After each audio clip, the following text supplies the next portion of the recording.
Je crois en l'Esprit Saint qui est Seigneur et qui donne la vie.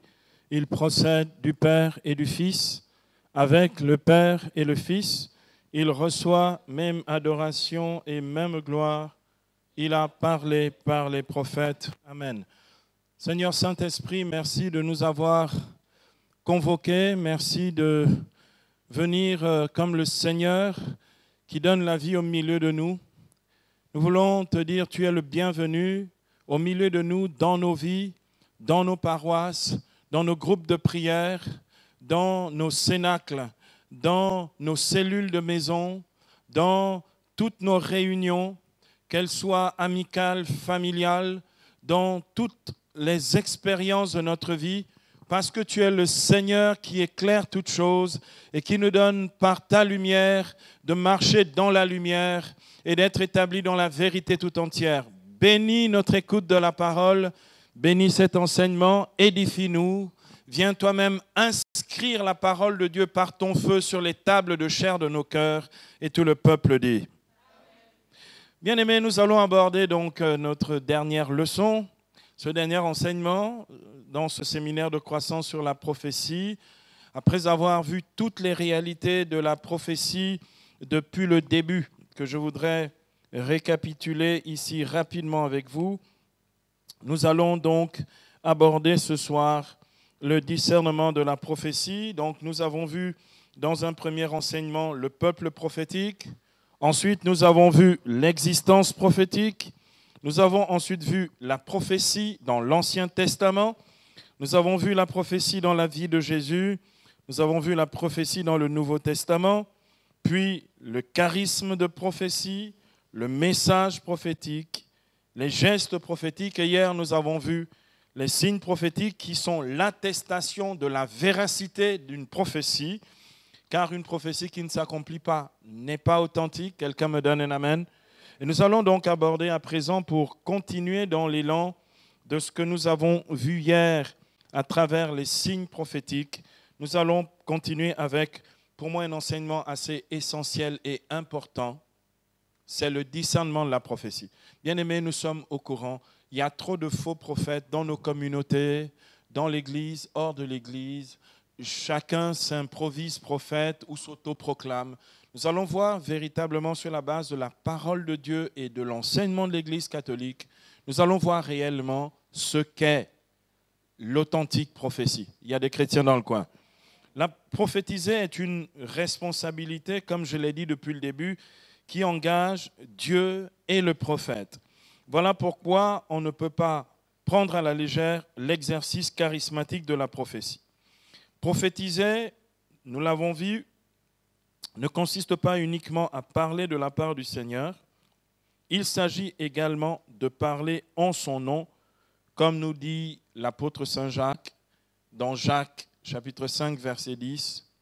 Les prophètes, d'accord, nous devons prendre pour modèle et exemple les prophètes qui ont parlé au nom du Seigneur. Nous devons les prendre comme exemple. Ils ont parlé au nom du Seigneur, ils ont engagé le nom du Seigneur sur leur propre responsabilité et ils ont honoré ce nom à travers l'authenticité de leur prophétie. Quelqu'un entend ce que je dis ici?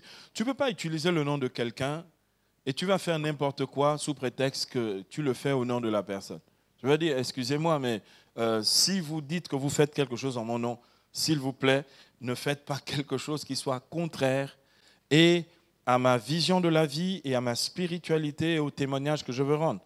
Parce que du coup, vous allez salir mon nom en faisant des choses qui sont contraires. Donc faites attention, bien-aimés. Les noms que vous portez, que ce soit ceux de vos parents ou ceux de vos parents naturels ou vos parents spirituels, sont des noms que vous devez honorer. Quelqu'un me donne un amen. Portons pas un nom n'importe comment. L'apôtre Paul, nous l'avons vu dès le début, dès notre premier enseignement sur justement le peuple prophétique. L'apôtre dit dans 1 Thessaloniciens 5, les versets 19 à 21, Paul dit « N'éteignez pas l'esprit, ne méprisez pas les paroles des prophètes, examinez tout avec discernement, retenez ce qui est bon, tenez-vous à l'écart de toute espèce de mal. » Bien-aimés, écoutez, on va être clair. Paul dit, elle est importante pour la communauté la parole prophétique. Amen. Ça veut dire que nous avons besoin de la prophétie. Là où Dieu parle, c'est là où Dieu agit, c'est là où les vies changent et se transforment par sa puissance. Quelqu'un me donne un amen. Donc nous avons besoin de la parole prophétique. Ça, ce n'est pas le sujet. Le sujet, l'apôtre dit, il faut tout examiner avec discernement et c'est ce que nous allons apprendre à faire ce soir sur la base de cet enseignement. Et voici ce qu'il dit. Paul ne parle pas négativement. Paul dit, retenez ce qui est bon. Souvent, lorsque les gens disent qu'ils font du discernement, en fait, ils passent leur temps à dire ça c'est pas bien, ça c'est pas bien, ça c'est pas bien, ça c'est pas bien. Et vous avez ça, c'est un peu le fonctionnement qu'il y a dans les mouvements charismatiques, grosso modo. C'est-à-dire qu'on recherche le mal. Du coup, pendant ce temps, on ne voit même plus ce que Dieu fait. On ne voit pas l'œuvre de Dieu dans la vie des gens. On ne voit pas la croissance spirituelle des personnes. On ne voit pas même des embryons de vie prophétique chez les gens pour justement protéger ces embryons pour qu'ils grandissent et deviennent des prophètes adultes. Lorsqu'ils se trompent un peu au début, on les écarte. Lorsqu'ils sont zélés, on les persécute. Et on fait tout pour que les gens finalement se découragent, quittent l'église, ou vont dans des églises éveillées, ou créent des églises éveillées.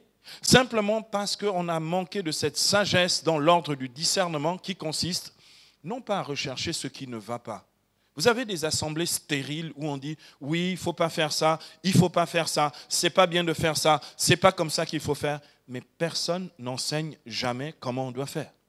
Il y a des chrétiens dans le coin. Le discernement est positif. Toutes les fois qu'on doit discerner, j'ai toujours enseigné ceci. Discerner consiste à rechercher ce qui est l'œuvre de Dieu. Vous avez souvent des gens, à la fin de leur rassemblement, ils disent « Ah, maintenant, nous allons faire une relecture », c'est-à-dire discerner. Ils vont dire « Ça n'a pas marché, ça n'a pas marché, ça n'a pas marché ». On s'en fiche, ça n'a pas marché de toutes les manières. Tu peux le dire, ça n'a pas marché, c'est tout. Quand je discerne deux choses. Ce que Dieu a dit et ce que Dieu a fait. Quelqu'un me donne un amen. Le discernement, c'est le discernement de l'œuvre de Dieu. C'est donc discerner l'authenticité. Ce n'est pas discerner ce qui n'a pas marché, parce que de toutes les manières, ça n'a pas marché. Quelqu'un entend ce que je dis ici? Le but du discernement, ce n'est pas de dire oui, vous exagérez, vous faites mal, vous ne faites pas bien. Vérifie si c'est l'œuvre de Dieu. Quelqu'un entend? Vous vous souvenez de ce qu'a dit Gamaliel, hein? Dans le Sanhédrin des Juifs, dans Acte 4. Gamaliel dit, faites attention parce que si vous leur faites obstacle, vous pouvez vous retrouver en guerre contre Dieu si leur œuvre vient de Dieu. Vient de Dieu. On discerne ce qui vient de Dieu.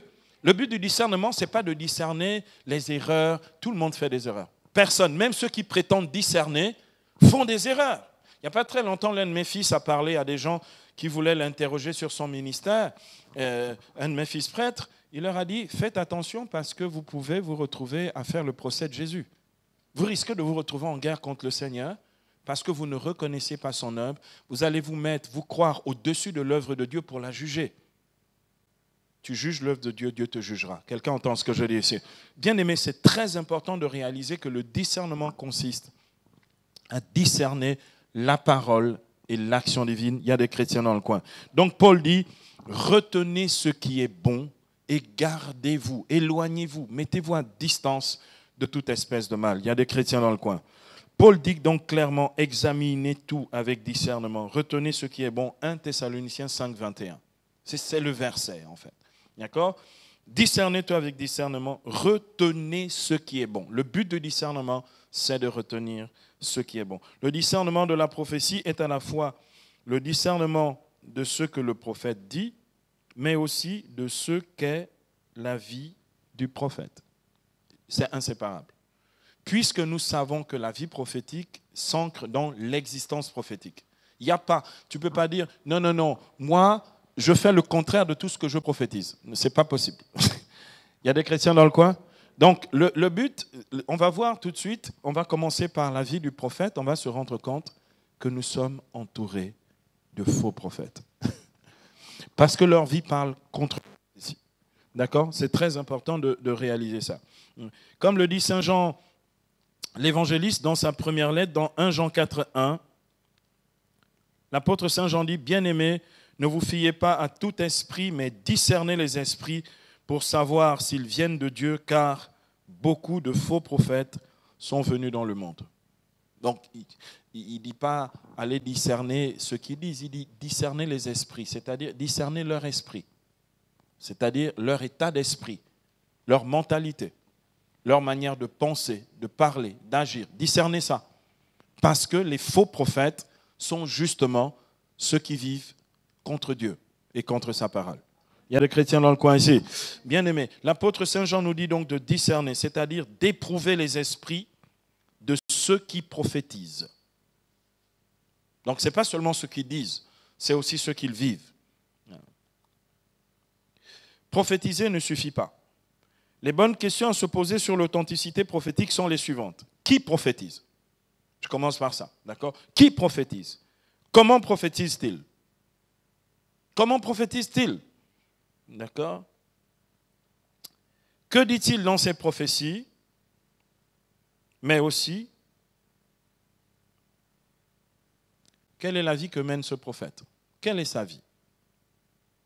Vous comprenez? Donc, je ne peux pas, si on me parle de la vie du prophète Isaïe, je sais comment il a vécu. Si on me parle de la vie de Jérémie, je sais comment il a vécu. Si on me parle de la vie d'Amos, je sais comment il a vécu. Bon, j'ai besoin de savoir, avant de donner ma confiance à quelqu'un. Il ne suffit pas qu'ils disent, oui, je suis ami du Père Silouane. Donc, comme je suis ami du Père Silouane, je suis... Non. Ce n'est pas l'amitié avec le Père Silouane qui donne l'authenticité de la prophétie de quelqu'un. C'est sa vie. Il y a des chrétiens dans le coin.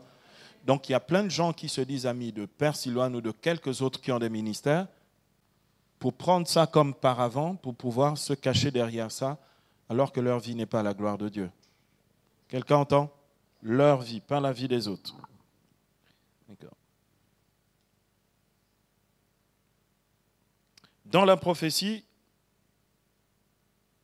ce qui est dit et ce qui est vécu par le prophète compte tout autant. Un prophète trompé par le diable ou par sa cupidité, par exemple, c'est-à-dire son amour de l'argent, est un prophète trompeur. Celui qui est trompé par le diable est un trompeur. Il n'y a rien à faire. Il y a des chrétiens dans le coin.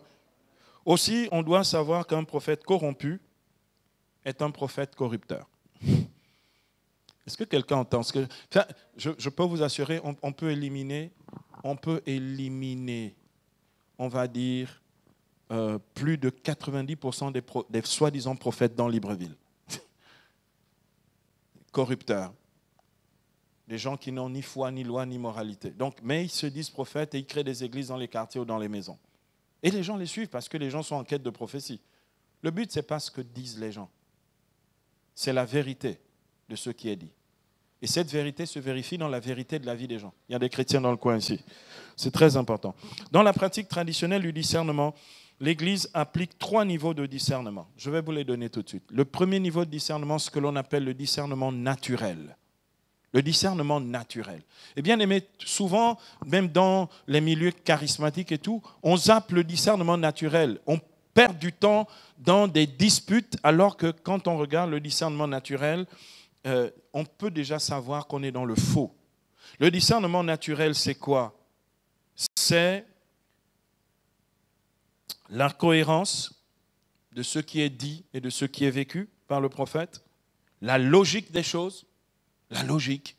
Même quand Dieu nous demande de faire quelque chose qui sort de nos habitudes, il nous en donne le sens. Quelqu'un entend ce que je dis ici?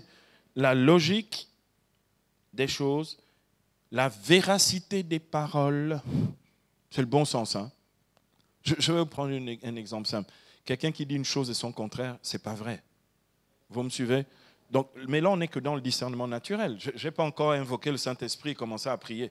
D'accord? La véracité, en fait, donc des faits, des paroles, des actes et des faits. La véracité. D'accord? La véracité, donc des actes, des faits et des paroles. Ça, c'est le premier niveau. Quand tu discernes quelque chose, vérifie. Est-ce que la personne donne des prophéties. D'accord? Je vous donne un exemple. Il donne des prophéties. Mais quand il vous parle, il vous ment. D'accord? Il dit qu'il dit la vérité quand il parle de la part de Dieu et il ment quand il parle tout seul. J'ai un problème avec ça. Donc je n'ai même pas besoin de savoir. Et je connais des gens qui disent qu'ils prophétisent, ils passent leur temps à mentir. D'accord? Dans la ville, des gens même qui ont été proches de moi, des menteurs. excusez-moi, ce n'est pas des prophètes. Il ment, tout le monde sait qu'il est en train de mentir, et il ment avec un aplomb incroyable. C'est une question de logique et de bon sens. Là, je ne suis même pas encore dans l'interprétation spirituelle des faits. Il y a des chrétiens dans le coin. C'est le premier niveau du discernement dans l'Église. C'est pour ça que l'Église, même pour des miracles, si c'est des miracles de guérison, on va faire appel à des vrais médecins. On ne dit pas seulement la personne était guérie. Vous savez, depuis que Lourdes existe, depuis la fin du 19e siècle, il n'y a pas beaucoup de miracles qui ont été authentifiés. Pourtant, il y a eu plein de guérisons. Parce qu'avant que nous déclarions l'authenticité d'un miracle, nous faisons une batterie de tests, on fait venir des scientifiques, on vérifie tous les aspects. Les psychologues interviennent, les médecins interviennent, etc. Il faut aller doucement avec les histoires de « Ah, il y a eu 100 guéris ». Qui a été guéri vraiment? Parce que quelqu'un, simplement sur une espèce d'enthousiasme du moment, peut fabriquer temporairement une guérison qui va tomber. J'ai besoin de voir dans le temps si ça tient. Il y a des chrétiens dans le coin. Donc ça, c'est le bon sens. Deuxième, c'est le discernement doctrinal. Après le discernement naturel, c'est le discernement doctrinal. C'est quoi le discernement doctrinal? Le discernement doctrinal, c'est l'adéquation de ce qui est dit avec la parole de Dieu, l'enseignement de l'Église, la foi et la morale catholique. Le discernement doctrinal, c'est en fait l'adéquation, la correspondance entre ce qui est dit avec la parole de Dieu, l'enseignement officiel de l'Église et la foi et la morale catholique. S'il se trouve que quelqu'un, je vous donne un exemple, quelqu'un prophétise en disant le Seigneur me dit, tous les hommes qui sont ici, Dieu vous autorise à être des polygames. Ça arrangerait beaucoup de gens, hein? Parce que comme ils sont déjà 2 ou 3 bureaux, donc on va officialiser les bureaux, d'accord? On va rentrer dans la vraie bureautique, d'accord? Et tout d'un coup, les gens vont être contents de ça. Or, le prophète a menti parce que l'Écriture déclare depuis Genèse 2, Jésus reprendant Matthieu 19, versets 5 à 6, l'homme quittera son père et sa mère, s'attachera à sa femme, pas à ses femmes, et les deux ne feront plus qu'un, que l'homme ne sépare pas ce que Dieu a uni. La polygamie sépare ce que Dieu a uni. Quelqu'un entend ce que je dis en français? Donc, je ne peux pas prétendre qu'une prophétie comme ça vienne de Dieu. Elle est inadéquate. Elle est en inadéquation avec la vérité de Dieu et l'enseignement officiel de l'Église. Quelqu'un me donne un amen. Donc, le critère de discernement doctrinal est important. Les gens disent tout et n'importe quoi dans les églises et dans les assemblées charismatiques. Des choses qui sont profondément hérétiques. Et ils prétendent qu'ils prophétisent. C'est faux. Ça ne peut pas venir de Dieu. Donc, le deuxième niveau, c'est le discernement doctrinal. Le troisième niveau, c'est le discernement spirituel. Le discernement spirituel. Le discernement spirituel, c'est la vie spirituelle de celui qui prophétise et les fruits spirituels de sa prophétie. Ça veut dire concrètement, le discernement spirituel, c'est vérifier la pratique des sacrements dans la vie du prophète, sa vie de prière personnelle, sa capacité à écouter et Dieu et l'Église, son obéissance, sa charité et les fruits spirituels réels de non seulement des prophéties qu'il donne, mais les fruits spirituels de sa propre vie. Même sans prophétiser, est-ce que la personne a un témoignage crédible? Quelqu'un me donne un amen. Donc, la vie spirituelle, c'est ce que l'on vit avec Dieu de réel, d'authentique. Vous avez des gens, ils disent qu'ils sont prophètes, mais ces gens-là vivent comme des bangandos, comme une vie de patachons, ils font n'importe quoi. Et ils disent, non, moi, de toutes les manières, Dieu me parle. Oui, Dieu te parle. Si Dieu te parlait, ta vie aurait déjà changé depuis longtemps. Il y a des chrétiens dans le coin. Tu ne peux pas dire que Dieu te parle et puis en fait, il parle par toi que pour les autres et jamais pour toi-même. Quelqu'un entend ce que je dis en français? Le discernement de la prophétie doit passer au crible de ces 3 niveaux de discernement pour établir son authenticité. Au crible des 3. Donc, voyons à présent comment discerner la prophétie à travers les 2 points suivants. Nous allons voir petit a, le discernement de la vie du prophète, Et petit b, le discernement des œuvres du prophète. Commençons par le discernement, donc petit a, de la vie du prophète. Bien aimé, la première question à nous poser par rapport à la prophétie, c'est qui prophétise? Nous l'avons vu tout à l'heure dans l'intro. Qui prophétise? Le prophète est un instrument de Dieu. Et s'il est un réel instrument de Dieu, ben, il faut que ce soit un instrument authentique. D'accord? Le prophète est appelé par les Écritures, à partir des prophètes, à partir de l'institution prophétique, ils sont appelés, parce que reconnus ainsi, ils sont appelés hommes de Dieu. On peut dire femmes de Dieu aussi. D'accord? Homme de Dieu. L'homme de Dieu. L'homme qui appartient à Dieu. L'homme qui vit pour Dieu. L'homme qui sert Dieu. D'accord? En servant les hommes. L'homme de Dieu. Beaucoup se font appeler comme ça aussi, hein, dans plein de milieux. Ah, homme de Dieu, bienvenue, oh. Homme de Dieu. D'accord? Beaucoup font ça. Mais en fait, en quoi est-ce qu'il est homme de Dieu? D'accord?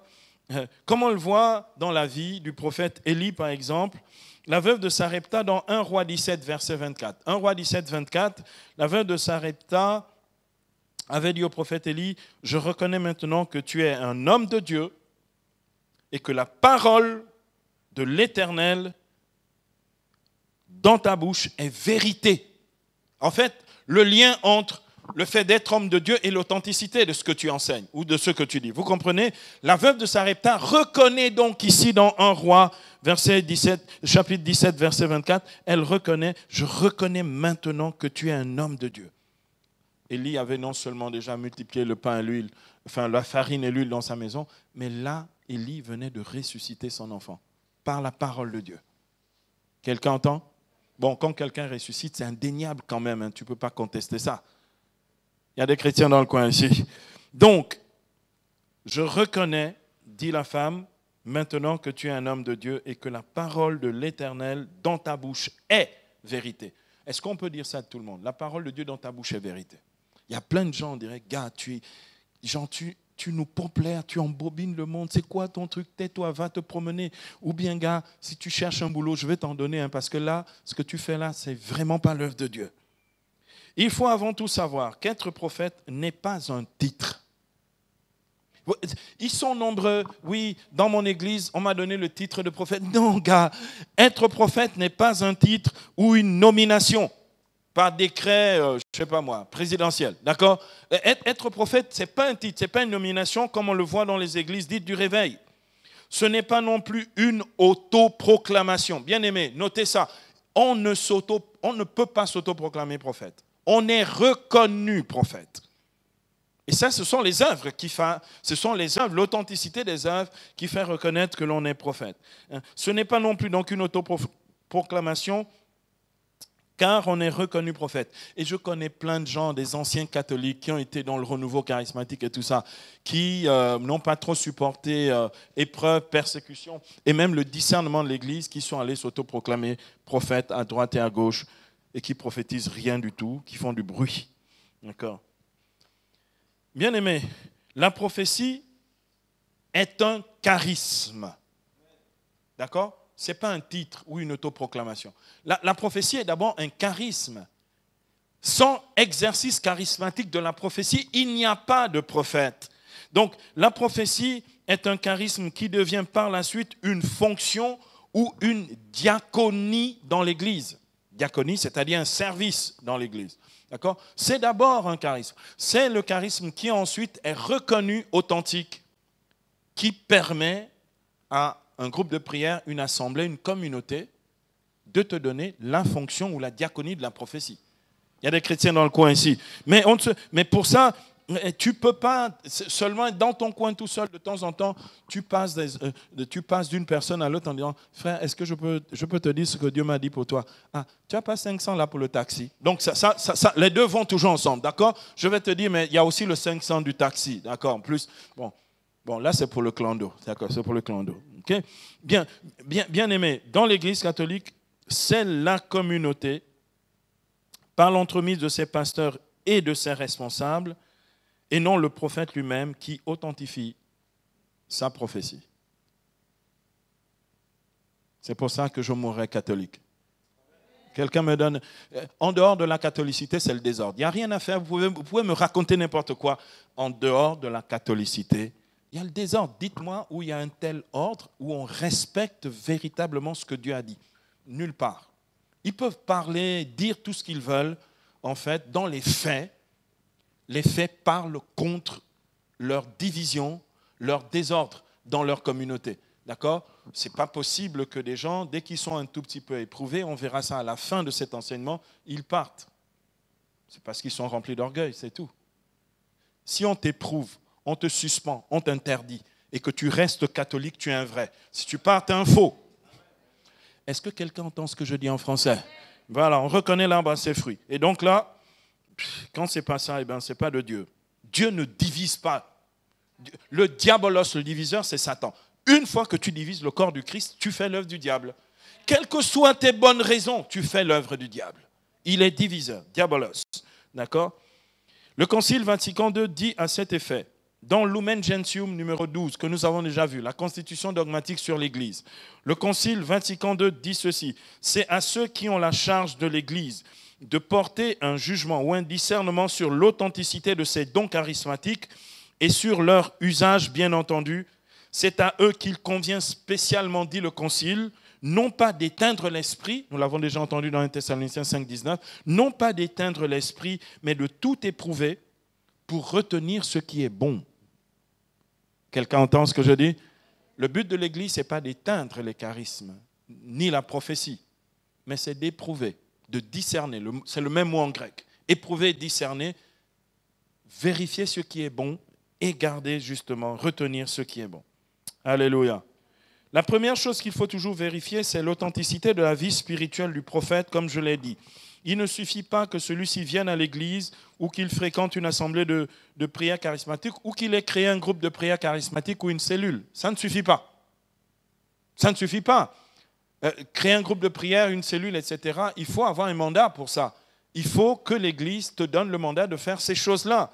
D'accord ? Les responsables d'assemblées, cellules ou groupes de prière ne doivent pas laisser exercer le charisme de prophétie sans savoir quels sont les antécédents spirituels d'un prophète ou de quelqu'un qui prétend prophétiser.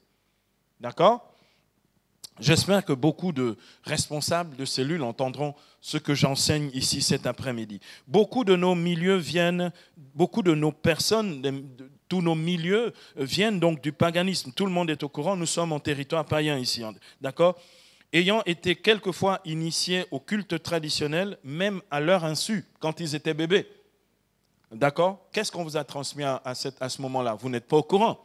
Maintenant, je vais aller un peu plus loin. En ayant quelquefois des gens, en ayant des pouvoirs occultes de divination, de voyance ou de mancie, c'est-à-dire la capacité à parler à la place d'un mort, mais parce que c'est le diable qui parle par toi. Il y a des gens qui rentrent en transe et commencent à dire « voici ce que dit le mort » et parlent. Donc, et il y en a qui attendent ça souvent, vous savez, après avoir enterré la personne. On enterre le mort. Quand on revient pour la réunion de famille, tu as toujours 2 ou 3 là, ils rentrent en transe. Et ils disent que ce que je dis est vrai. Oui, ce que tu dis sans doute est un peu vrai, mais ça vient du diable. Quelqu'un entend ce que je dis ici. Et donc, vous avez des gens qui prophétisent dans les assemblées charismatiques, mais qui font ça aussi. Mais aussi, il y en a qui, par transmission de pouvoirs occultes générationnels, y compris des pouvoir lire l'avenir, prédire, etc., pouvoir de prédiction, d'accord ? Vous avez des gens comme ça.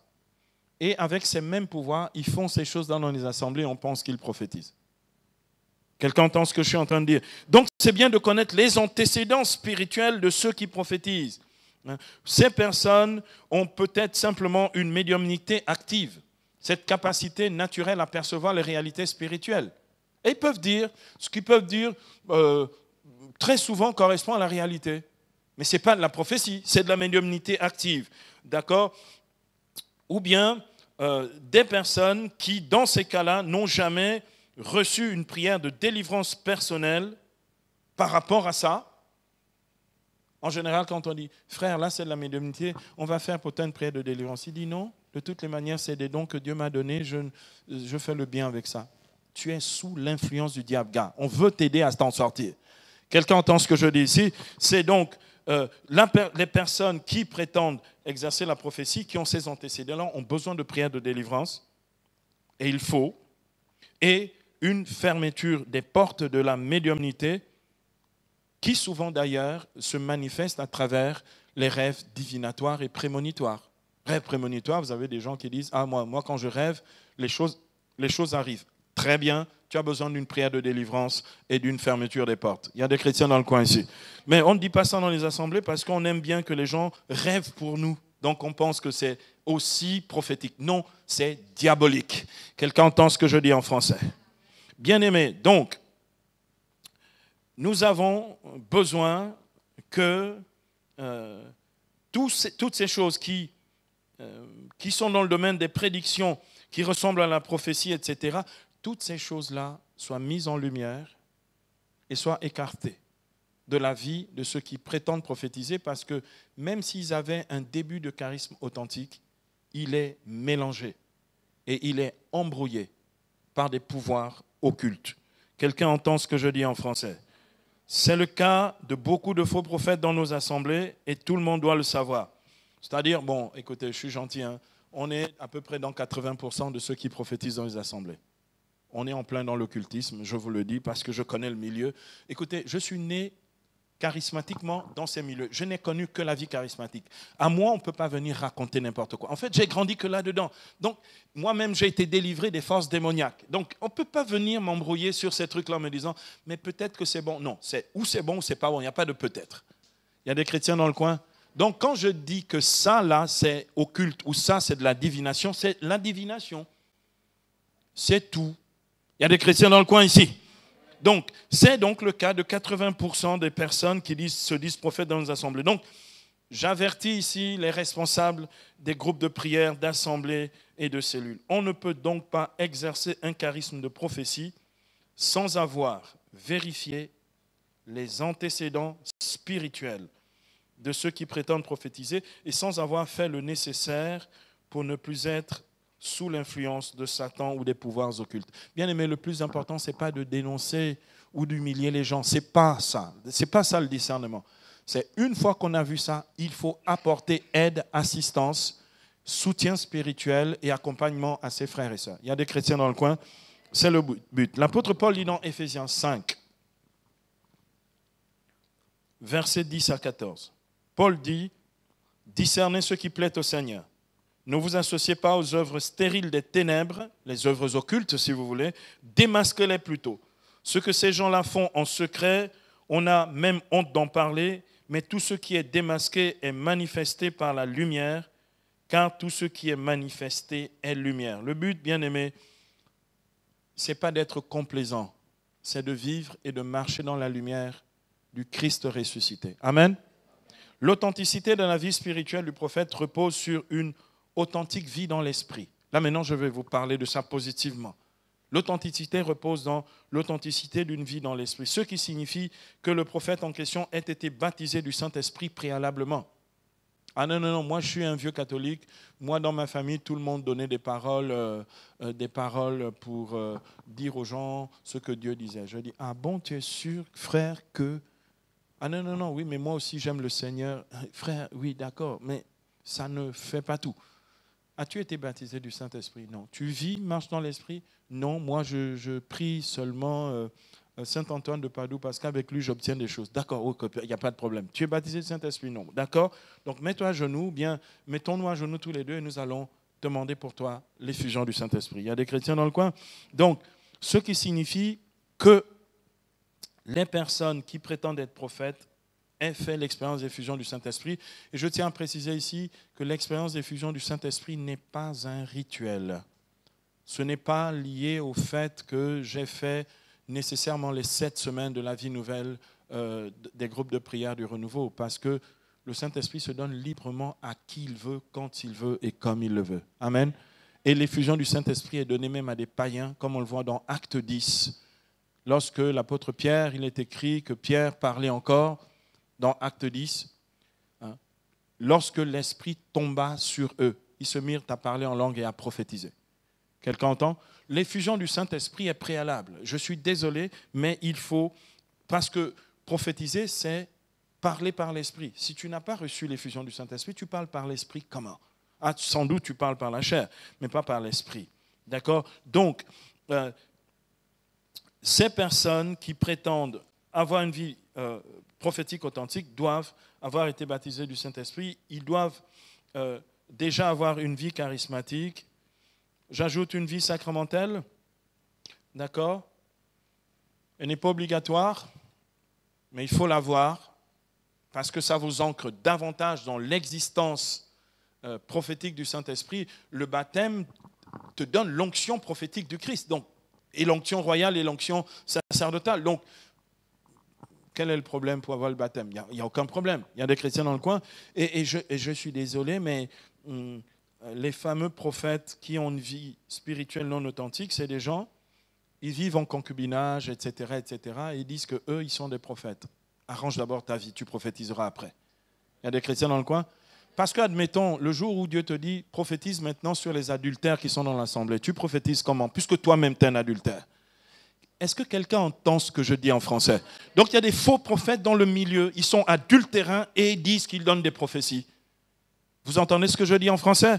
C'est très, très important. Mais on dit que ces gens-là parlent au nom du Seigneur. C'est faux, ils ne parlent pas au nom du Seigneur. Celui qui vit une vie spirituelle authentique se confesse régulièrement. Vous avez des gens, ils prétendent être des prophètes, mais ils parlent du péché des autres, mais jamais du leur. Tu sais où tu dois parler de ton péché? C'est en confession. Il y a des chrétiens dans le coin ici. Donc, qui se confesse régulièrement, qui se forme sur la vie charismatique et prophétique. Vous avez des gens qui disent qu'ils sont prophètes. Oui, mais, bien aimé, qui a eu les 10 leçons sur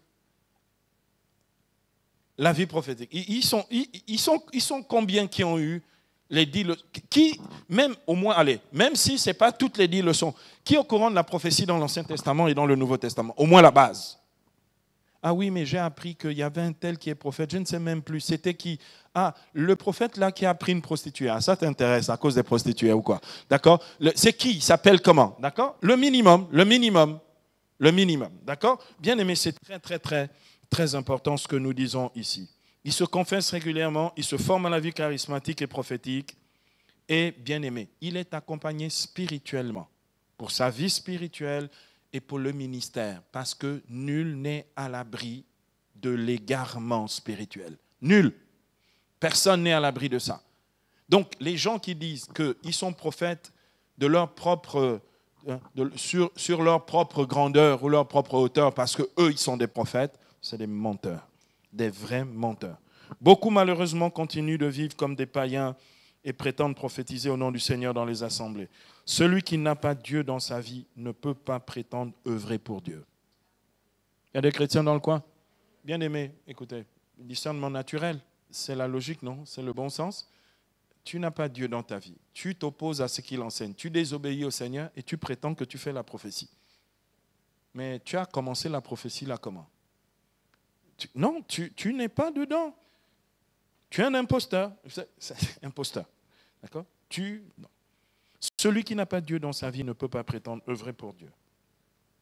Car il est écrit dans Galates 5, 25, « Si l'Esprit est votre vie, que l'Esprit vous fasse aussi agir. » Si ma vie n'est pas la vie dans l'Esprit, je ne peux pas agir par le Saint-Esprit. Il y a des chrétiens dans le coin?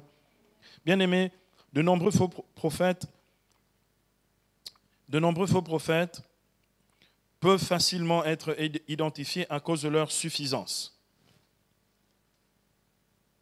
de leur arrogance, de leur recherche des honneurs, de leur besoin de reconnaissance, etc., etc. Regardez juste ça. Le bon sens, hein, vous savez la logique, d'accord? N'allons pas loin. Il n'y a pas besoin de faire une neuvaine de prière pour vérifier, d'accord? Ils sont imbus de leur propre personne, vaniteux, présomptueux, désobéissants. Ils parlent en leur propre nom et non pas au nom du Seigneur. Beaucoup aiment bien regarder ce faux prophète congolais qui exerce un faux ministère prophétique en Afrique du Sud, le faux pasteur Alpha Lukwao, d'accord, qui, lorsqu'il a terminé d'exercer la divination, parce que c'est et puis ça marche, hein, et de la prédiction, d'accord, et ça marche, il te dit même précisément ton numéro de téléphone, il dit où tu es, comment tu es habillé, la couleur de ta voiture, tout ça, oui, il n'y a qu'un problème. Jésus a dit, ils feront de grands signes, les faux prophètes. Donc, ce n'est pas parce qu'il y a des signes que c'est authentique. D'accord? Quand il finit, il ne dit pas, gloire à Dieu, il dit, je suis Alpha Lukwao. Désolé, mais c'est un faux prophète. Quelqu'un me donne un amen ici. Mais donne-moi un vrai amen. Quand tu donnes un amen, tu donnes un amen. Alpha Lukwao est un faux prophète. Ceux qui suivent Alpha Lukwao se nourrissent et s'abreuvent de mensonges prophétiques. Voilà. Comme ça, c'est dit, au moins une fois, c'est dit. Quand c'est dit une fois, c'est bon. D'accord? Donc, ils sont imbus de leur personne vaniteux, présomptueux, désobéissants. Ils parlent en leur propre nom et non pas au nom du Seigneur. Ils sont jaloux. Ils ne supportent pas que d'autres prophétisent. C'est des menteurs. Ça, on est au courant parce qu'ils parlent par le diable. Et même méchants à l'égard des frères qui les contestent au seul prétexte qu'ils seraient des prophètes. Ah, c'est moi le prophète, tu ne peux pas me dire ça. Ah, je suis désolé, mais là, ce que tu es en train de faire, c'est du mauvais et ce n'est pas de Dieu. Donc, oui, le Seigneur m'a mis à cœur qu'il faut que tu me donnes 2 millions, j'en ai besoin. Ben non, c'est faux. Dieu, je ne te donne aucun million du tout. D'accord. Mais c'est moi le prophète. Non, tu es le menteur et le voleur. D'accord. Mais tu n'es pas le prophète. Mais vous avez quand même, quand c'est comme ça, vous avez des gens, ah oui, ah, papa prophète, prends. Ça, c'est vraiment de l'imbécilité caractérisée au premier degré. D'accord? Quelquefois, ces faux prophètes utilisent des fausses prophéties pour régler leur compte, attaquer ou humilier des gens. Ces personnes, donc, qu'ils détestent ou qui les contestent, donc, pour régler ça, ils disent, Dieu m'a dit de te dire. Non, ou bien Dieu m'a dit qu'il y a quelqu'un ici. On sait de qui on parle, d'accord, mais ils font ça parce que c'est leur seule manière, à cause de leur prétendue position, de régler leur compte avec les gens. Bien aimé, moi, ça me fait 35 ans que je suis dans la vie charismatique et la vie avec le Seigneur. Tout ce dont je vous parle, j'ai vu ça et j'ai vu ça partout. Hein. Il n'y a pas que les Africains qui font ça. Ça se fait partout. D'accord? Ce genre de choses. Donc, nous devons être vigilants parce que si c'est de Dieu, ça doit être véritablement authentique. Ces personnes divisent les personnes en les montant les uns contre les autres, souvent dans les milieux où les faux prophètes agissent. Ils ne supportent ni la correction fraternelle, ni la contradiction, ni les conseils d'un ancien qui est dans le service de Dieu depuis longtemps. Ils n'écoutent pas ce que leur coach ou accompagnateur leur disent. Or, celui qui n'écoute pas celui qui le guide au nom du Seigneur ne peut pas prétendre écouter la voix de Dieu et lui obéir. Quelqu'un me donne un amen? Bien aimé, c'est là où j'attends tous les jeunes là qui sont dans nos milieux et qui prétendent qu'ils servent Dieu. C'est là que je vérifie. C'est là que je vérifie. Ils ne veulent rien entendre, ils ne veulent pas écouter, ils veulent faire comme ça leur plaît, d'accord? Petit gars, vous êtes juste pour l'instant des embryons de faux prophètes. D'accord? C'est très important de le savoir, bien aimé, parce que si je ne peux pas écouter, c'est comme la charité. Je ne peux pas prétendre que j'aime Dieu, mais je n'aime pas mon frère. Je ne peux pas prétendre que j'écoute Dieu alors que je n'écoute pas celui qui m'accompagne en son nom. Quelqu'un entend ce que je dis ici? C'est pour ça que beaucoup sont obligés de partir, parce qu'ils n'acceptent pas d'écouter. Donc, ils vont fabriquer des églises qui n'en sont pas. Parce qu'une église, il faut une autorité liée à la succession apostolique. S'il n'y a pas un apôtre, il n'y a pas d'église. Mais ils prennent maintenant aussi les titres d'apôtres, autoproclamés. Bon, ils se mentent à eux-mêmes. Quelqu'un entend ce que je dis ici? Donc, ils ne supportent ni la correction fraternelle, ni la contradiction, ni les conseils d'un ancien dans le service de Dieu, comme je l'ai dit. Très souvent, les faux prophètes n'aiment pas apprendre et se laisser enseigner. Je vois ça de plus en plus dans notre petit milieu. Ils n'aiment pas se laisser enseigner. Ils savent déjà tout. Et puis, ils vont cliquer sur Internet parce qu'apparemment sur un... Ah, je voudrais quand même vous avertir. Il y a de faux enseignements sur Internet. Chacun s'improvise enseignant. Écoutez, pour être un enseignant, il faut d'abord avoir appris. Et appris suffisamment pour enseigner. Il y a des chrétiens dans le coin. Donc, oui, tout le monde veut enseigner, tout le monde veut prêcher, mais personne ne veut apprendre. J'ai un problème avec ça. J'ai un gros problème avec ceux qui sont dans ces postures-là. Bien-aimés, ils n'aiment pas se laisser enseigner. Ils ont la prétention de tout savoir. Tout le monde doit se laisser enseigner. Bien-aimés, moi, je me laisse encore enseigner. Au moment où je vous parle, je continue de faire des études. Il y a des chrétiens dans le coin. Ce n'est pas parce que j'ai 2 doctorats que je suis en train d'en faire un 3e. Ce n'est pas mes doctorats qui font que je suis un prophète authentique. En revanche, plus j'apprends, plus j'ajuste ce que je dis et je le fais de manière plus correcte. Toi, tu n'apprends pas. En fait, tu racontes n'importe quoi. Tu ne sais même pas que ce que tu es en train de dire est faux. Parce que tu n'as jamais appris. Il y a des chrétiens dans le coin ici.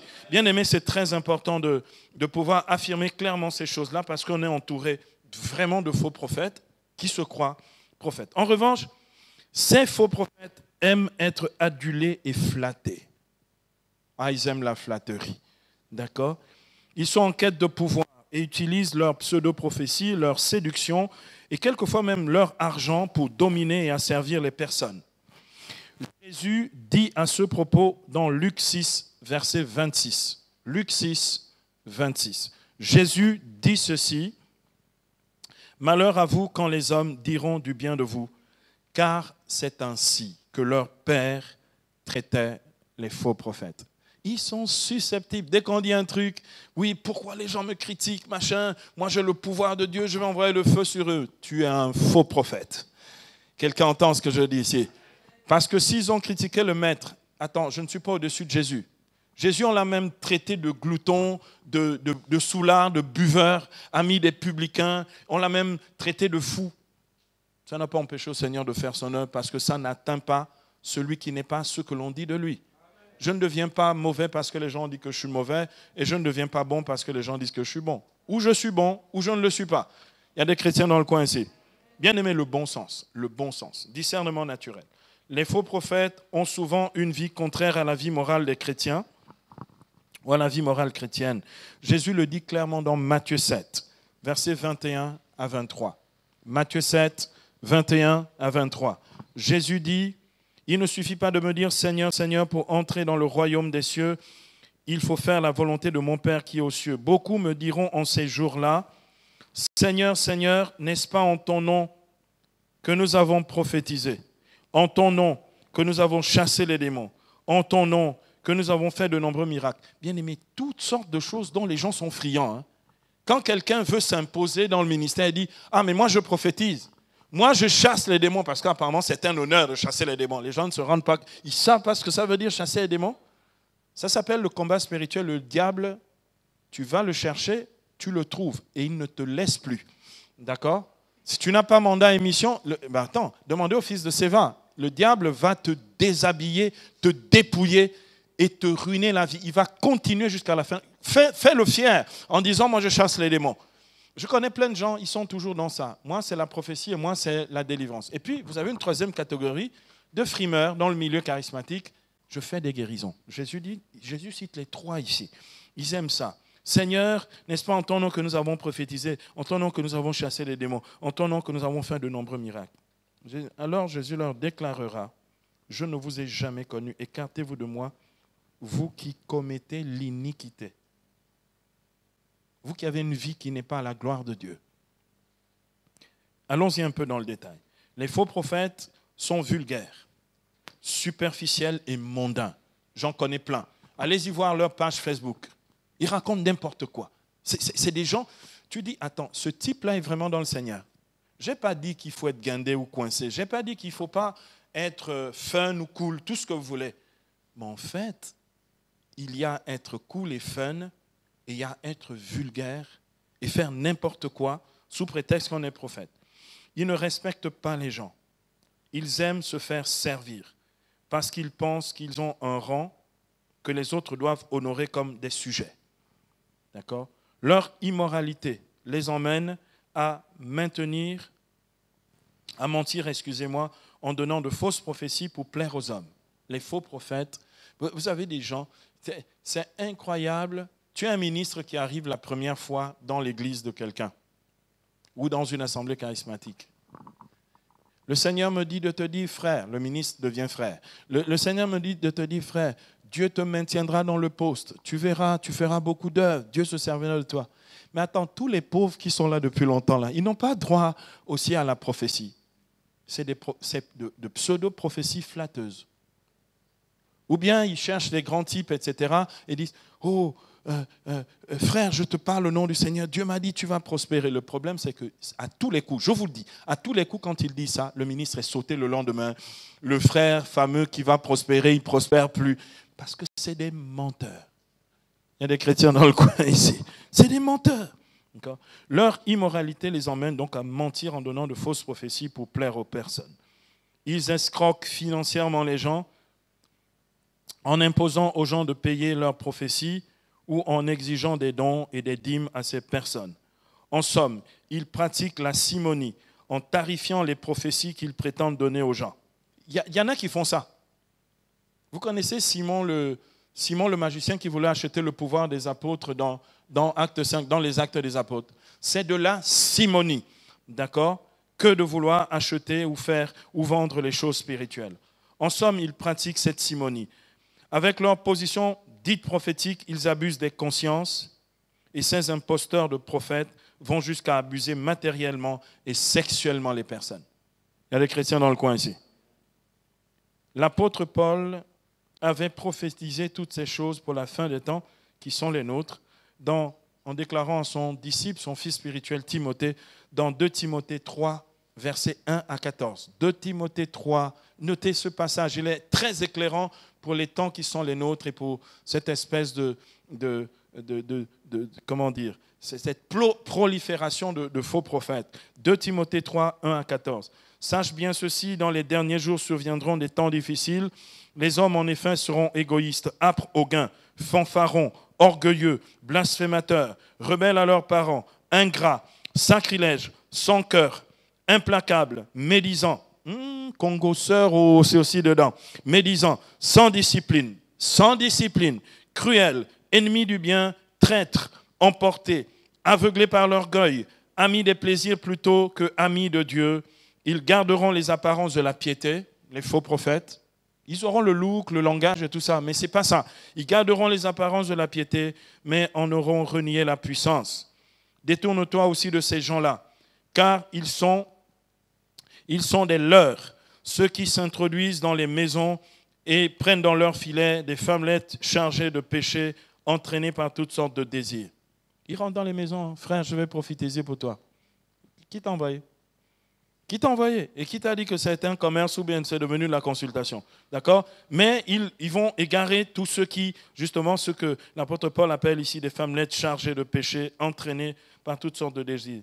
Verset 7, toujours en train d'apprendre, mais sans jamais être capable de parvenir à la connaissance de la vérité. Ils vont de séminaire en séminaire, de groupe de prière en groupe de prière, mais jamais capables de parvenir à la connaissance de la vérité. Verset 8, de même que Janès et Jambres s'opposèrent à Moïse, ainsi ces gens-là s'opposent à la vérité. Ce sont des hommes à l'esprit perverti, à la fois inconsistantes. Alléluia. Mais ils n'iront pas plus avant, car leur folie deviendra manifeste pour tous, comme le devint celle de ces deux-là. Mais toi, qui m'as suivi, avec empressement dans l'enseignement, la conduite, les projets, la foi, la patience, l'amour, la persévérance, les persécutions, les souffrances que j'ai connues à Antioche, Iconium et à Lystre, quelques persécutions j'ai subies, et de toutes le Seigneur m'a délivré. D'ailleurs, tous ceux qui veulent vivre avec piété dans le Christ Jésus seront persécutés. Quelqu'un me donne un amen. Quant aux hommes mauvais et aux imposteurs, ils progresseront dans le mal, trompant les autres et trompés eux-mêmes. Le corrupteur corrompu, d'accord, le menteur menti. Mais toi, demeure ferme dans ce que tu as appris et accepté comme certain. Et nous avons besoin d'un enseignement sûr. Il y a des chrétiens dans le coin ici. Il y a réellement de faux prophètes dans nos communautés et en dehors. Beaucoup se font avoir à cause de leur ignorance, comme il est écrit dans le livre du prophète Osée, dans Osée 4, 6, « Mon peuple périt faute de connaissance ». Et bien aimé, c'est sûr, un des remparts contre les faux prophètes et les faux dons charismatiques, c'est la connaissance de la vérité et l'intelligence spirituelle. Il y a des chrétiens dans le coin? Bien-aimés, nous continuons, nous allons déborder un tout petit peu. Il est écrit ici, donc, comme nous venons de le voir dans le livre du prophète Osée, nous avons besoin de connaissances certaines et d'intelligence spirituelle. Petit b, le discernement des œuvres du prophète. Nous allons accélérer. Jésus déclarait à propos des faux prophètes dans Matthieu 7, versets 15 à 20. Matthieu 7, 15 à 20. Gardez-vous des faux prophètes qui viennent à vous sous des vêtements de brebis, mais au-dedans, ce sont des loups rapaces. C'est à leurs fruits que vous les reconnaîtrez. Cueille-t-on des raisins sur des épines et des figues sur des ronces? Ainsi, tout arbre bon porte de bons fruits, et tout arbre mauvais porte de mauvais fruits. Un arbre bon ne peut pas porter de mauvais fruits, ni un arbre mauvais porter de bons fruits. Tout arbre qui ne porte pas de bons fruits, on le coupe et on le jette au feu. Donc, c'est à leurs fruits que vous les reconnaîtrez. Bien-aimés, je voudrais dire la chose suivante. Ce n'est pas parce qu'on critique quelqu'un qu'en fait, il n'est pas dans le Seigneur. Vous comprenez? Oui, mais tout le monde dit qu'il dit des choses contre lui. Oui, vérifie. Sa vie est-elle en Dieu et porte-t-il du fruit? Même si les gens ne l'aiment pas. Même si quelqu'un ne te revient pas, sa tête ne te revient pas. S'il est dans le Seigneur, il est dans le Seigneur. Et tu dois honorer Dieu à cause de cet homme qui est dans le Seigneur. Amen. Et bien aimé, c'est très important. Donc, bien aimé, ce sont les fruits. Vous avez plein de gens qui sont des prétendus spécialistes du discernement dans nos milieux charismatiques ou dans l'Église. Je ne vois pas de fruits spirituels dans leur propre vie. Comment peuvent-ils prétendre juger, discerner des fruits de la grâce dans la vie des gens, alors qu'il n'y a aucun fruit dans leur propre vie? Leur vie est stérile. Leur vie familiale, c'est de la catastrophe. Leur vie du point de vue social, c'est de la catastrophe. Dans les assemblées, c'est des diviseurs. Quand ils parlent, rien n'édifie. Et ils veulent, eux, être ceux qui discernent les autres. Est-ce que quelqu'un entend ce que je dis ici? C'est très important. Bien aimé, c'est pas parce qu'on dit, ils sont 10 ou 15 à dire oui, faites attention à tel prêtre ou à telle sœur ou à tel frère. Oui, d'accord, faites attention. Mais regardez, est-ce que sa vie porte du fruit? Oui. Dieu agit avec lui? Oui. Il est toujours dans l'Église catholique? Oui. Sa doctrine est sûre? Oui. Alors, vous jugez quoi? Vous jugez quoi? Il y a des chrétiens dans le coin ici. Et bien aimé, c'est très important. Nous traînons dans des milieux où on raconte n'importe quoi. C'est à l'appréciation, à la tête du client. On dit oui, à un tel, oh, c'est un frère depuis longtemps. Oui, mais ceux qui racontent, c'est n'importe quoi, même si c'est un frère depuis longtemps.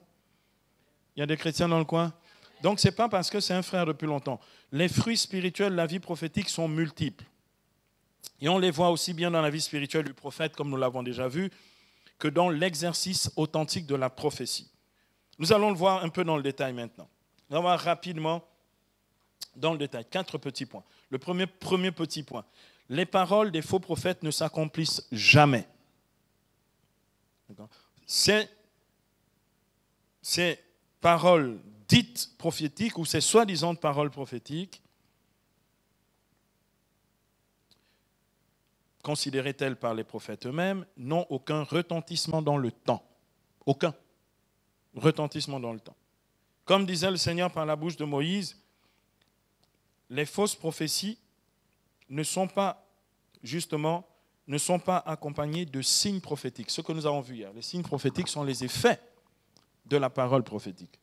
Il est écrit dans Deutéronome 18, versets 21 à 22, que j'ai déjà cité. Deutéronome 18, 21 à 22, peut-être te demanderas-tu, comment reconnaîtrons-nous que ce n'est pas une parole dite par le Seigneur? Si ce que le prophète a dit au nom du Seigneur ne se produit pas, si cela n'arrive pas, alors ce n'est pas une parole dite par le Seigneur. C'est par présomption que le prophète l'a dit, tu ne dois pas en avoir peur. Bien aimé, l'accomplissement d'une prophétie, ce n'est pas l'accomplissement pour demain. Ça, c'est de la prédiction. Une prophétie s'accomplit aujourd'hui. Aujourd'hui, d'accord? En tout cas, le début de l'accomplissement, c'est aujourd'hui. Il y a des chrétiens dans le coin? Deuxième point important. La doctrine des faux prophètes est fausse. Elle est aussi fausse qu'ils sont faux. D'accord? La doctrine des faux prophètes est fausse et les prophéties qu'ils donnent sont remplies de fausses doctrines. Car elles sont en contradiction avec les Saintes Écritures ou l'enseignement officiel de l'Église. Là, je parle pour les catholiques. Par exemple, au sujet d'un phénomène que l'on appelle le phénomène des descentes. Le phénomène des descentes, où les gens disent « Ah, il y a un ange qui est descendu en moi », ou « La Vierge est descendue en moi », ou « Saint Antoine de Padoue est descendu en moi », c'est lui qui parle maintenant en moi. C'est complètement faux. C'est doctrinalement faux. Ça ne peut pas être. Nous ne sommes pas le temple de Saint Antoine de Padoue ou le temple de la Vierge. Nous sommes selon 1 Corinthiens 3,16, le temple du Saint-Esprit. Et c'est l'Esprit qui prophétise en nous. Ce n'est pas la Vierge qui prophétise en moi. Ce n'est pas un ange qui prophétise en moi. Ce n'est pas Saint Antoine de Padoue, Saint Rita qui prophétise en moi. Les gens qui vous disent, c'est Saint Antoine en train de vous dire, non, ce n'est pas Saint Antoine.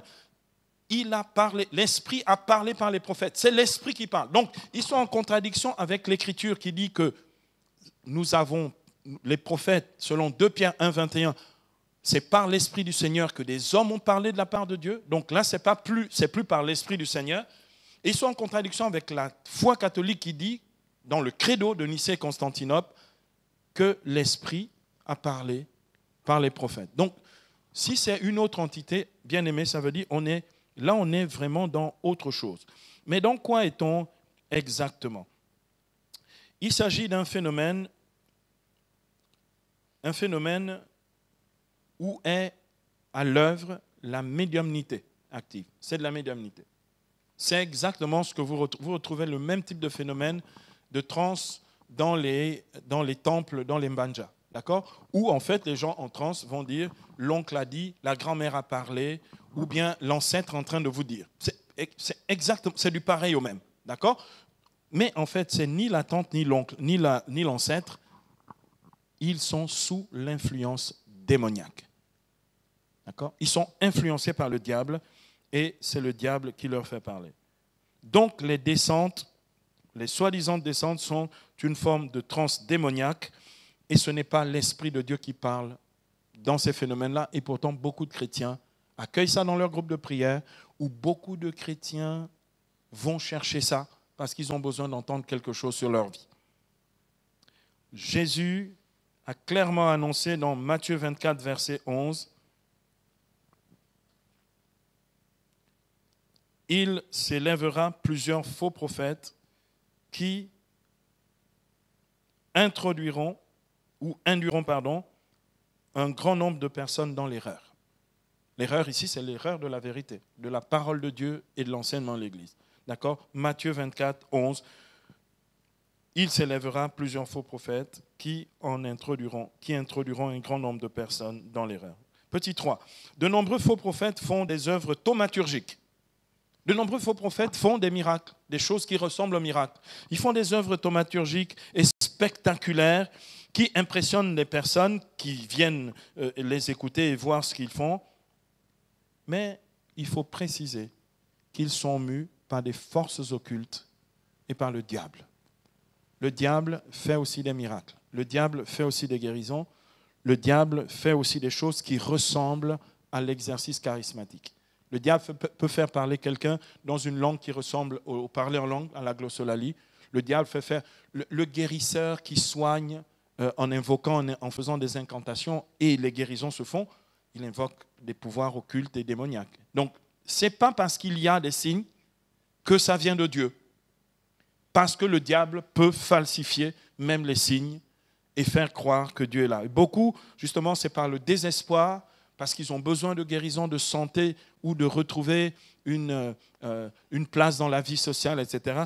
Beaucoup se font avoir facilement. Jésus avait déclaré à cet effet dans Marc 13, versets 22 à 23. Marc 13, notez bien ça. Marc 13, 22 à 23, Jésus avait déclaré « De faux messies et de faux prophètes se lèveront et feront des signes et des prodiges pour égarer si possible même les élus. Vous donc prenez garde, je vous ai prévenu de tout. » Et bien aimé, attendez, chez Alpha Lukwao, il y a des trucs, hein? Que ce soit chez Alpha Lukwao, que ce soit dans certains endroits. Ma question, ce n'est pas est-ce qu'il y a eu des phénomènes extraordinaires, etc. Ma question, ce n'est pas est-ce que ça marche. Ce n'est pas ça ma question. La vraie question, c'est quelle en est la source? Quelqu'un entend ce que je dis ici? Est-ce que ça vient vraiment de Dieu? Si ça vient de Dieu, ça veut dire que le contexte est un contexte de Dieu et ceux qui prophétisent le font véritablement au nom du Seigneur. Voilà pourquoi Le fait qu'il y ait des phénomènes qui ressemblent au miracle n'est pas une garantie de l'authenticité prophétique. Ce n'est pas une garantie de l'authenticité prophétique. On doit toujours se poser la question de savoir quelle est l'origine de leur prophétie. Leur enseignement est-il conforme à celui de la parole de Dieu et à celui de l'Église? Quels sont les fruits spirituels de leur vie personnelle? Et quel est le fruit spirituel ou les fruits spirituels dans la vie des gens qui les écoutent? Les faux prophètes aiment des gens qui leur sont dépendants. Les faux prophètes passent leur temps justement à utiliser la prophétie, enfin ce qu'ils disent comme étant des prophéties, pour que les gens leur restent soumis et attachés.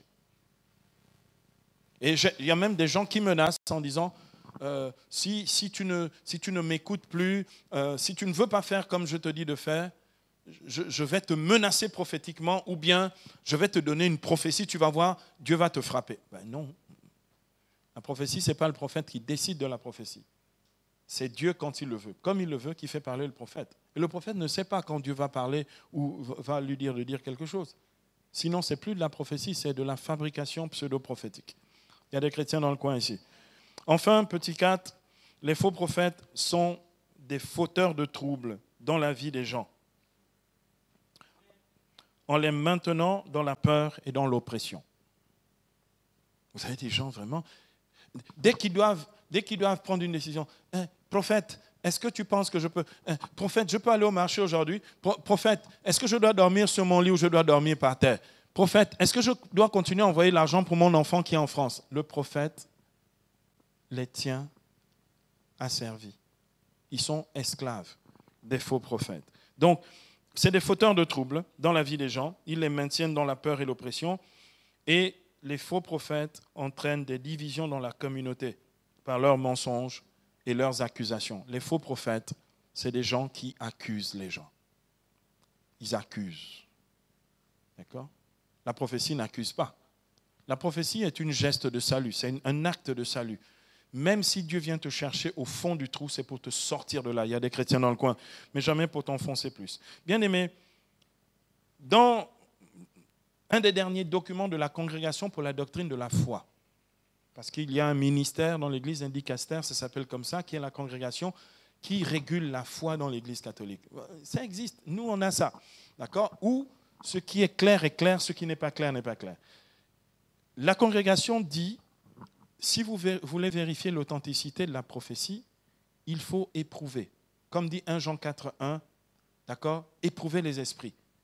Si les gens acceptent d'être éprouvés, c'est qu'ils sont authentiques et vrais. Si les gens n'acceptent pas, par exemple, j'ai dit à tous nos jeunes des cellules, je leur ai dit, pendant une année, je ne veux plus voir ou entendre quelqu'un me sortir des paroles de connaissance immédiate. Ceux qui n'ont pas respecté cette demande, c'est des personnes qui ne sont pas vraies, parce qu'ils prophétisent pour qu'on puisse justement les admirer, les reconnaître, etc. D'accord? L'Église éprouve. Ce que dit ici, donc, ce document de 2016 intitulé « Juvenecit Ecclesia », c'est-à-dire sur la jeunesse de l'Église, donc sur la jeunesse de l'Église au numéro 18F, le texte dit ceci. L'acceptation des moments d'épreuve dans le discernement des charismes est important. Étant donné que le don charismatique peut posséder une certaine dose de vraie nouveauté dans la vie spirituelle de l'Église et d'initiative dans l'action qui peut parfois sembler incommode, un critère d'authenticité se manifeste dans l'humilité pour supporter les contretemps. Quand on te dit « attends un peu », moi, vous savez comment j'ai appris à prophétiser, je vous donne ce témoignage. Mon père spirituel à l'époque, qui est le fondateur de la communauté des béatitudes au Gabon, m'avait dit, je lui ai dit, je reçois une parole, c'est ceci, cela. Il me dit, à chaque fois que tu reçois une parole, tu ne la donnes pas, tu viens d'abord me dire. Tu dis à l'oreille, en pleine assemblée, tu me dis à l'oreille. Quand pendant 5 fois, successivement, les paroles que tu dis sont confirmées immédiatement, tu seras libre désormais de prophétiser. J'ai fait ça 5 samedis successifs. Dieu me dit une parole, je dis dans l'oreille de mon père spirituel, il dit, vas-y, ose, dis, je donne la parole, elle s'accomplit immédiatement. J'ai fait ça 5 samedis successifs à Saint-Michel-de-Nkembo. 5 samedis successifs. À la 5e fois, il m'a dit, maintenant tu peux prophétiser tout seul. Quelqu'un entend? Bien aimé, c'est vrai ou c'est faux. Si j'avais raté une fois des 5 fois, il m'aurait dit, bon, assieds-toi, prie en silence, Dieu va agir comme il veut, mais pas par toi. Il y a des chrétiens dans le coin. Qui de la jeune génération accepterait d'être ainsi éprouvé? Accepterait le contretemps dont parle ici l'Église, la congrégation pour la doctrine de la foi. Donc, il faut de l'humilité pour supporter les contretemps. Le juste rapport entre charisme véritable, prospective de nouveauté et souffrance comporte une constante historique. C'est la liaison entre le charisme et la croix. La naissance de tensions éventuelles exige de la part de tous ceux qui pratiquent d'une charité plus grande, justement ceux qui pratiquent les charismes d'une charité plus grande, en vue d'une communion et d'une unité ecclésiale toujours plus profonde. Des charismes non éprouvés ne sont pas des charismes authentiques. Il y a des chrétiens dans le coin ici, parce que je ne peux pas savoir s'il vient de Dieu ou pas. Si tu exerces la prophétie et qu'on te dit, écoute, pendant 3 mois, tu n'exerceras pas la prophétie, que tu boudes et que tu décides de quitter l'église, tu es un faux prophète. Parce que si le charisme n'est pas éprouvé, il peut être une fabrication de la personne. Il y a des chrétiens dans le coin ici. Bien-aimés, nous sommes au terme de cet enseignement. Nous pouvons tirer 3 leçons à propos du discernement de la prophétie. Premier point, dans ces 3 leçons. Première leçon, la prophétie authentique est donnée par un prophète qui vit dans le Saint-Esprit et en communion avec l'Église. D'accord? La prophétie authentique est donnée par un prophète qui vit dans le Saint-Esprit et qui est en communion avec l'Église. Deuxième point, deuxième leçon. La prophétie authentique est conforme à la vérité de Dieu et à l'enseignement officiel de l'Église. La prophétie authentique est conforme à la vérité de Dieu et à l'enseignement officiel de l'Église. Troisième et dernière leçon, la prophétie authentique s'accomplit et elle édifie.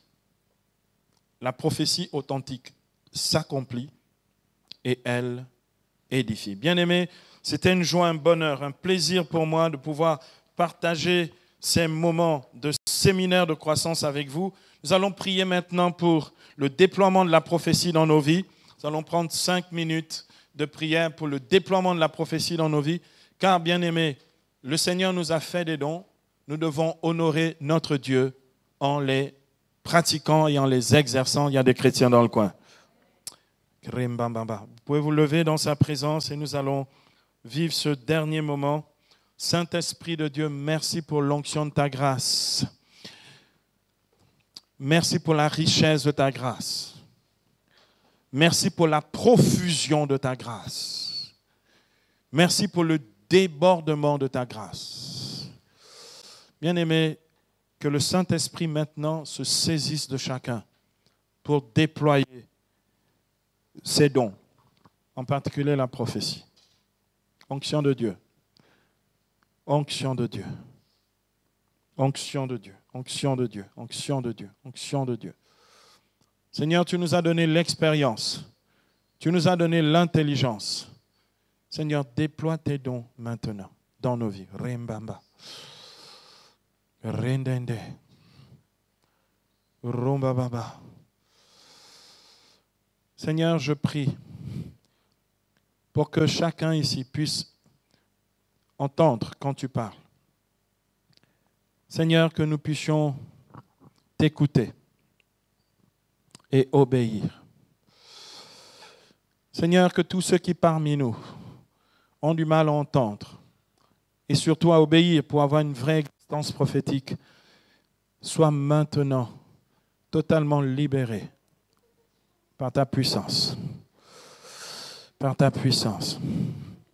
Seigneur Dieu, je prie maintenant pour que tous ceux qui ont reçu des dons prophétiques depuis des années, que ce soit la parole prophétique, la vision prophétique, les songes prophétiques, la glossolalie prophétique, que tout cela qui ne l'exerce pas soit libéré maintenant. Déploie-les, déploie-les, déploie-les, déploie tes dons, déploie-les, déploie-les, déploie-les, déploie tes dons. Seigneur, je prie particulièrement pour quelqu'un ici qui, à partir de maintenant, va, à chaque fois que le Seigneur prophétisera en langue, interprétera charismatiquement la prophétie. Le Seigneur te saisit. Le Seigneur te saisit. Je prie pour toi, où que tu sois, quelle que soit l'assemblée, quand le Seigneur parlera prophétiquement en langue par quelqu'un, il t'en donnera l'interprétation. Seigneur, je prie maintenant pour que tu accordes notre vie prophétique avec notre exercice prophétique. Seigneur, croissance spirituelle pour tous au nom de Jésus. Croissance spirituelle pour tous au nom de Jésus. Intelligence spirituelle pour tous au nom de Jésus. Zèle spirituel pour tous au nom de Jésus. Rembababa. Rembababa. Bien-aimés, maintenant, le Seigneur va vous donner une dernière chose pour vous qui avez pu participer en live, en direct à ce séminaire. Le Seigneur va vous donner maintenant un manteau spirituel prophétique. Il le pose sur vous.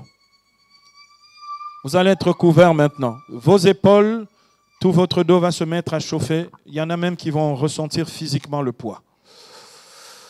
Onction de Dieu. Merci pour ce manteau prophétique. Seigneur, le même que le prophète Élisée a reçu de la part d'Élie. Seigneur, tu déposes. Bien-aimés, recevez. Vous n'avez rien à faire. Recevez simplement. Ce poids va durer pendant des jours et des jours sur vous. Ce poids de l'onction prophétique, du don de la prophétie dans ta vie. Merci mon Dieu pour ce manteau spirituel. Seigneur, tu l'impartis également pour ceux qui entendront cet enseignement sur le discernement de la prophétie. Seigneur, fais ton œuvre. Bien-aimés, nous allons laisser une dernière minute à cet agir prophétique du Saint-Esprit. Seigneur, ton manteau sur les épaules de ceux qui maintenant ont été équipés et ont été instruits pour exercer la prophétie en ton nom. Rembamba. Rembamba. Bien-aimé, le poids va se faire un peu plus fort maintenant. Onction de Dieu. Manteau, manteau, manteau spirituel. Seigneur, le poids va se faire plus fort maintenant. Seigneur Dieu, merci pour ce renouvellement spirituel profond de la prophétie dans nos vies. Merci pour ce joug prophétique. Merci pour ce manteau et cet équipement prophétique que tu poses physiquement sur nous ce soir par le Saint-Esprit. Alléluia.